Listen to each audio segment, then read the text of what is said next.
Capítulo 12 África e Benin.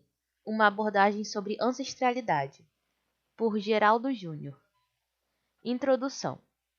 Dado que não é possível entendermos a sociedade brasileira e seus patrimônios culturais, artísticos e religiosos sem um olhar atento e recortado para o continente africano, a fim de localizar e de identificar os territórios de origem das africanidades vivas no Brasil do século XXI, o principal objetivo deste artigo é colaborar como material de apoio no fazer pedagógico de educadoras e educadores, que, alinhadas e sensíveis às contribuições oferecidas pela Lei Federal nº 10.639, de 2003, praticam na educação básica séries do ensino médio a valorização e o reconhecimento das heranças africanas de forma multidisciplinar.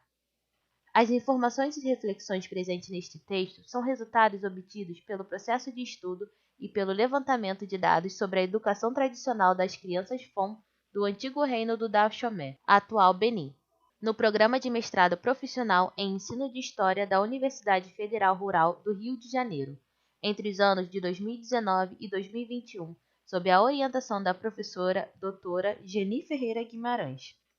Ancestralidade africana. Desde os primórdios, povos africanos protagonizam nos campos da criação e do desenvolvimento de saberes e de tecnologias. Informações obtidas pelas ciências que lidam e interpretam permanências materiais de épocas longínquas mostram que a espécie humana surge e desenvolve-se primeiro naquela parte da Terra, atualmente Quênia e Uganda.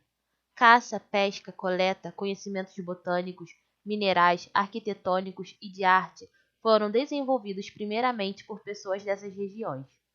Depois de compartilhados com o resto do mundo em movimentos migratórios de longuíssima duração, vale dizer que as pioneiras civilizações agropastoris também são africanas. Segundo o filósofo Molefi Ket Asante, 2019, os primeiros estudos publicados por africano, no sentido de identificar a África como o berço da humanidade e da civilização, foram do pensador senegalês Cheikh Anta Diop, 1923 a 1986. Asante, 2019, página 7, considera que Diop confrontou o racismo e as histórias falsas construídas por autores não africanos sobre a África e definiu a Europa como usurpadora, falsificadora e destruidora de parte significativa dos saberes africanos. No entanto, os apontamentos de Diop não foram reconhecidos com rapidez. Pelo contrário, despertaram a ira, a negação e o racismo. Em outro nível, nos supremacistas brancos que ocupavam as cadeiras da Sorbonne e de outras universidades europeias e estadunidenses. E à medida que o racismo científico continuou sendo abalado por novos estudos decorrentes da tese de Diop, ocorreu a ressignificação e o reposicionamento da África no lugar de fonte de tecnologia, assim como de inovações fundamentais para que os experimentos hoje em uma sociedade industrial e informacional. O livro intitulado Sem Fronteiras, 2011, do pesquisador indiano Nayan Chanda, 1946, até o momento, analisa a origem da globalização e suas características históricas, econômicas, culturais e sociais desde a Era do Gelo até o presente, com incursões no mundo da microbiologia e genética. O primeiro capítulo, O Começo Africano, direciona o olhar atento para os movimentos migratórios da espécie humana a partir da África, que duraram mais de 50 mil anos e resultaram em povoações dos continentes, no desenvolvimento de diversas culturas, línguas e fenótipos. Chanda, 2011, página 4, também aborda importantes pontos de debate sobre a certeza científica da origem africana da humanidade.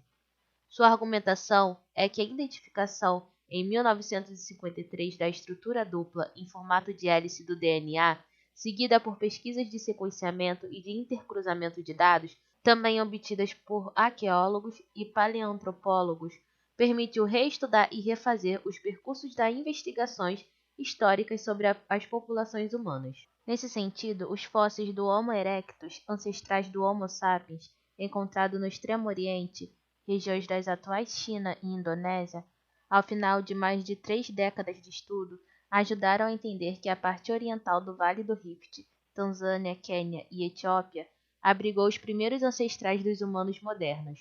Em 1987, estudos na Universidade da Califórnia sobre o DNA mitocondrial presentes na placentas recolhida em várias partes do mundo concluíram que todas as pessoas que viveram, como também as vivas, têm a mesma origem, uma mulher africana. Tal informação somente foi acessada porque o DNA mitocondrial registra mutações antigas, uma vez que uma filha concentra todas as mutações de seus ancestrais maternos. A idade de uma árvore genealógica passada de geração a geração, construída sobre informações oferecidas pela sequência do DNA mitocondrial, pode ser calculada pelo nível de variação nas mutações, considerando que a taxa de mutação é praticamente constante.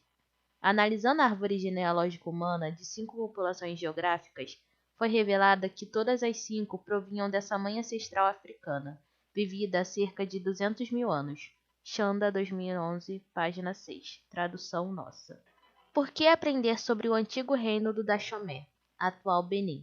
Se a história da humanidade não pode ser contada e estudada, aprendida, sem as devidas referências e os reconhecimentos das realizações e registros provenientes de África, se o racismo operou nos campos científicos em diversos países para tentar apagar ou subvalorizar o papel desempenhado por povos africanos ao longo das eras, o que podemos pensar sobre o caso do território que hoje chamamos de Brasil?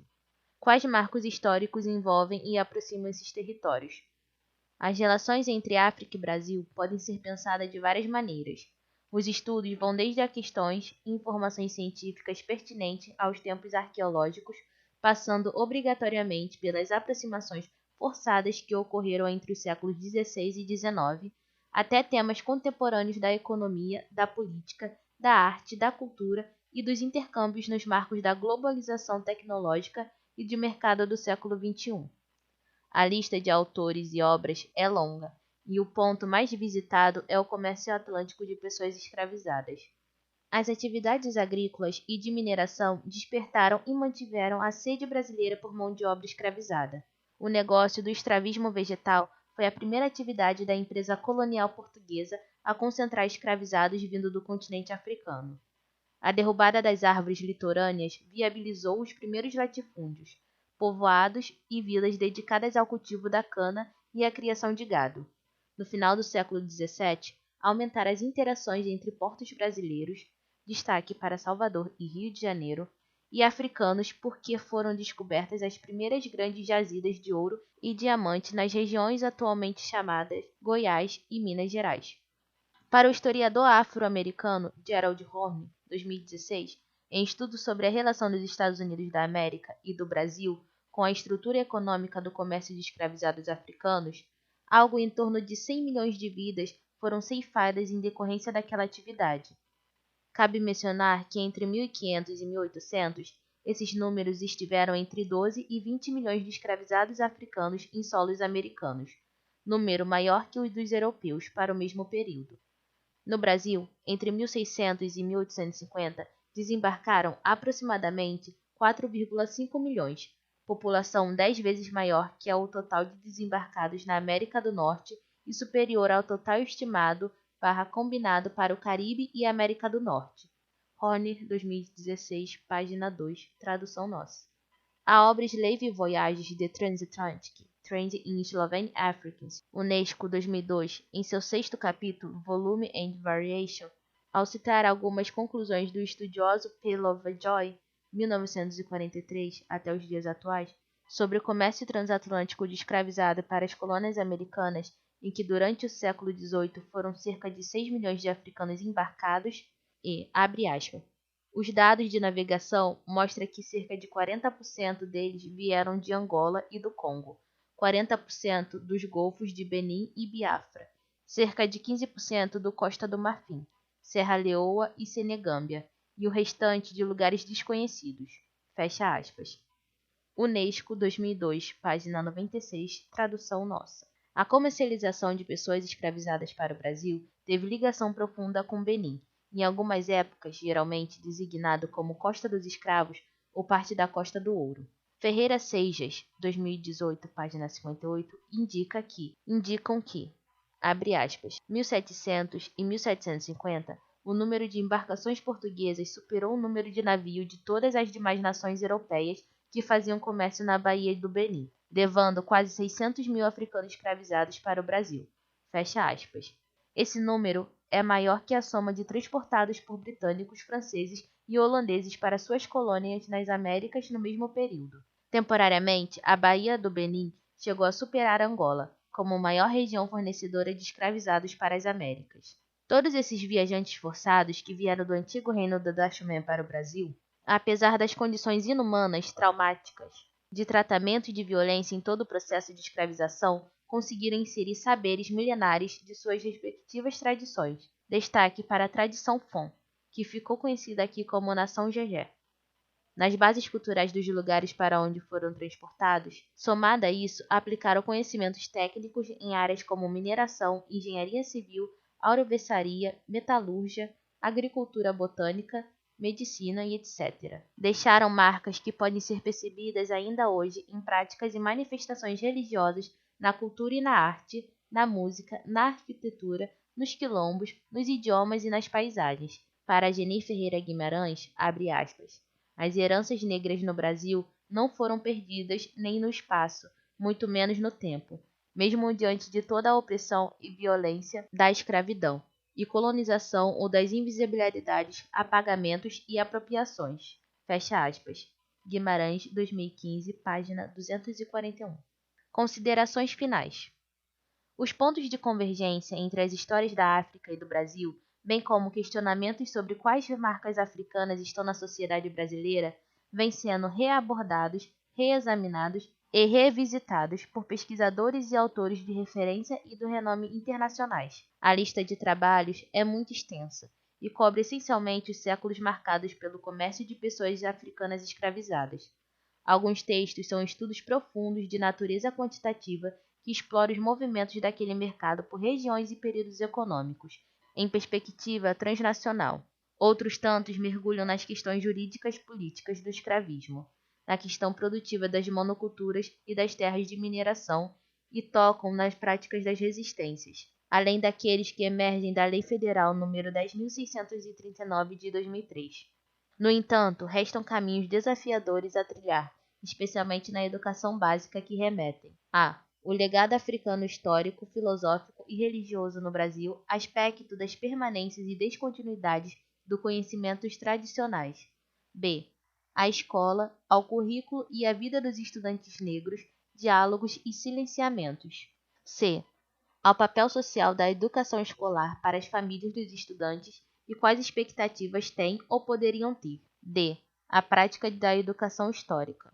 Para Moulsa e Português, 2019, a compreensão da parte da formação sociocultural do Brasil depende do conhecimento, assim como do estudo do antigo reino do Dahomey, atual Benin, uma vez que as tradições religiosas vindas desse território ajudaram a construir muitas das religiões de matriz africana no Brasil. Destaque para a Umbanda e o Candomblé. Abre aspas. Ainda hoje, existem milhares de terreiros de axé no Brasil que mantêm vivas as tradições culturais, crenças, alimentações, organização social, indumentária típica, dialetos, entre outras, herdadas de escravizados vindos de cidades benienses como Quetu, Abomé, Saquité, Savé, Savalu, Oduiá e outras. Fecha aspas. Moulsa e Português, 2019, página 62.